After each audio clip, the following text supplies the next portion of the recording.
നമ്മുടെ വണ്ടിയിൽ ഇപ്പോൾ പഞ്ചറായിട്ടുണ്ട്. ഒരു സ്ക്രൂ കയറിയിട്ടുണ്ട്. നമുക്കതിപ്പോൾ ഒന്ന് ചെക്കൗട്ട് ചെയ്യാം. ആദ്യത്തെ സ്റ്റെപ്പായിട്ട് നമ്മൾ ടയർ എന്ത് ചെയ്യുക, ഇൻവെസ്റ്റ് ചെയ്തിട്ട് എവിടെയാണോ ആ ഒരു സ്ക്രൂ കയറിയിരിക്കുന്നത് അത് നമ്മൾ ലൊക്കേറ്റ് ചെയ്യാം. രണ്ടാമതായിട്ട് നമ്മളിലുള്ള പ്ലെയർ എടുത്തിട്ട് ആ ഒരു സ്ക്രൂ വലിച്ചു ഊരാം.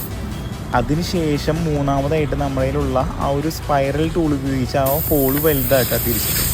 നാലാമതായിട്ട് നമ്മുടെയിലുള്ള ആ ഒരു ഇൻസേർഷൻ ടൂളിൻ്റെ ആ ഒരു ഹോളിലേക്ക് റബ്ബർ സ്ട്രിപ്പ് എന്ത് ചെയ്യുക, കടത്തി വെച്ചിട്ട് ശക്തിയായിട്ട് ആ ഒരു ഹോളിൻ്റെ ഉള്ളിലേക്ക് നമ്മൾ എന്ത് ചെയ്യുക, പുഷ് ചെയ്യുക. അപ്പോൾ അത് നമ്മൾ എന്ത് ചെയ്യുക, അകത്തേക്ക് കയറിയിട്ട് കുറച്ച് ഭാഗം പുറത്തേക്ക് ഇരിക്കുന്ന രീതിയിൽ വേണം ചെയ്യാനായിട്ട്, 2/3 ഭാഗം.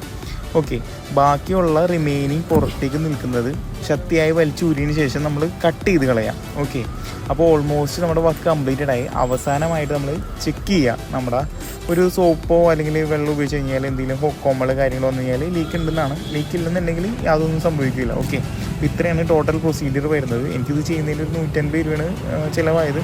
നമ്മളിപ്പോൾ ഈ ഒരു പഞ്ചർ കിറ്റ് എല്ലാ ടൂൾസോട് കൂടിയിട്ട് അത് റബ്ബർ സ്ട്രിപ്പ് നമുക്ക് ഒരു 10 കിട്ടുകയും ചെയ്യും. നമുക്ക് 500 രൂപയുടെ ആമസോണിലൊക്കെ നമുക്ക് അവൈലബിൾ ആണ്. നമുക്ക് ട്രിപ്പ് പോകുമ്പോഴൊക്കെ നമുക്ക് കൊണ്ടുപോകാവുന്നതാണ്. എല്ലാവർക്കും യൂസ് ചെയ്യാൻ പറ്റിയതാണ്. ഓക്കെ.